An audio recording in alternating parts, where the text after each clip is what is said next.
السلام عليكم ورحمة الله وبركاته. معكم ابن فلسطين منير الجعبري.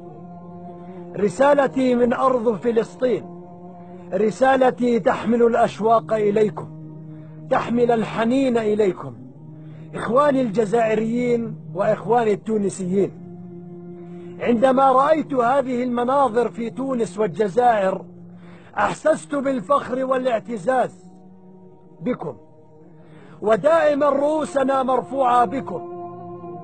فعندما أرى هذه المناظر في الطرق وفي المدارس وفي الاحتفالات تذكرون اسم فلسطين وترفعون أعلام فلسطين في بلادكم وتعلمون أطفالكم في المدارس على حب فلسطين، فهذا فخر واعتزاز لنا، وكل الاحترام والتقدير إليكم.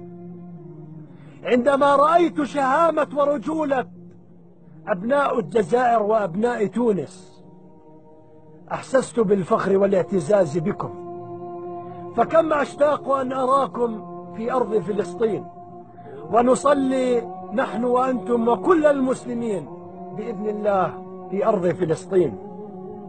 عندما رأيت أعلام فلسطين ترسم في الطرق وترفع أعلام فلسطين في الاحتفالات وترسمون رسومات فلسطينية في المدارس وفي الاحتفالات وفي الطرق، فكم أشتاق أن أراكم في أرض فلسطين.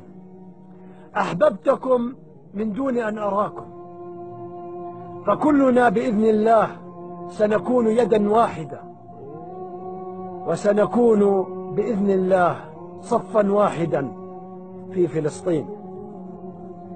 إني أقولها اليوم أمام العالم أني لن أنسى مواقف الرجال، ولن تنسى فلسطين في يوم مواقف العراق ومواقف تونس ومواقف الجزائر وسوريا وكل بلاد العربية. لن تنسى مواقف الشهداء والرجال، فكلنا نعتز ونفتخر بكم، وكلنا مسلمون ويدا واحدة بإذن الله.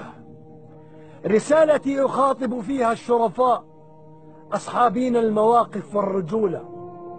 نحن دائما معكم في دعائنا، ونسأل الله أن يفرج هموم المسلمين في العراق وفي سوريا وفي اليمن وفي فلسطين بإذن الله. نحن يجب علينا أن نكون يدا واحدة، ونكون كلنا صفا واحدا في فلسطين، وبإذن الله نصر فلسطين قد اقترب، وسنصلي نحن وكل المسلمين بإذن الله في أراضي فلسطين.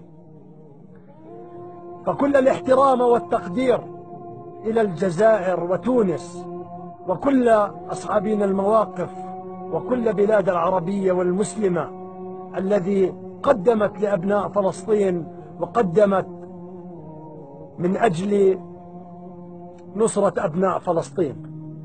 كل الاحترام والتقدير إليكم، فكلنا نفتخر ونعتز بكم إخواني المسلمين. وشكرا، والسلام عليكم ورحمة الله وبركاته.